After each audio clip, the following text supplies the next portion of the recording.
27/2018 को law commission को भी हम ये लिख कर दिए थे और ये जो कोविड कमेटी बनाई गई थी उसके सामने भी मैं खुद गया था, जिसमें हमने इस वन नेशन वन इलेक्शन की मुखालिफत की। और हमारा मानना यह है कि this is a solution in search of a problem. इसको अगर डिस्क्राइब करना है, this is a solution in search of a problem. अब ये नहीं बताया जा रहा है कि ये करने की क्यों जरूरत पड़ रही है आपको। सरकार ये बोलती है कि आपके पॉलिसी पैरालिसिस होता है, कॉस्ट ऑफ एक्सचेकर को खर्चा होता है।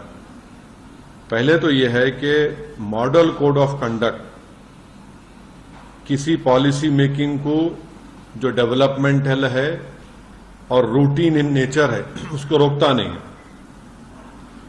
नंबर 1। दूसरी बात यह है कि इलेक्टोरल डेमोक्रेसी एक पिलर है हमारे भारत के पूरे कॉन्स्टिट्यूशन का।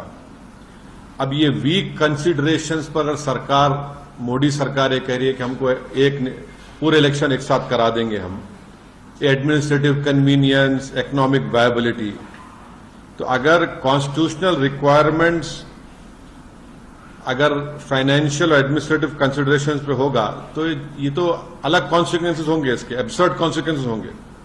तो फिर अगर आप ये बोलेंगे भाई सिविल सर्विस काम नहीं कर रहा है, पुलिस काम नहीं कर रही है, निकाल दो।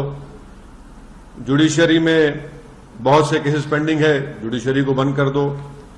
तो ये ऐसा नहीं हो सकता है। इसीलिए ये जो वन नेशन वन इलेक्शन की बात नरेंद्र मोदी 2019 से कर रहे हैं, 2019 में जब उनको दोबारा कामयाबी मिली तो उस वक्त ऑल पार्टी मीटिंग हुई थी पार्लियामेंट की, लोकसभा की लाइब्रेरी में। उसमें तमाम पार्लियामेंट में जितने एमपीज थे, लोकसभा राज्यसभा, उनके पार्टी के लीडर्स को बुलाया गया। उस मीटिंग में मुझे अच्छी तरह याद है कि मेरी पार्टी और लेट हमारे जो सीपीएम के लीडर सीताराम येचुरी, हमने इसकी मुखालिफत की थी। तो नरेंद्र मोदी का पूरा गेम प्लान यही है कि नेशनल पार्टीज रहें और दूसरे तमाम रीजनल पार्टीज, छोटे पार्टीज हमेशा के लिए खत्म हो जाएं।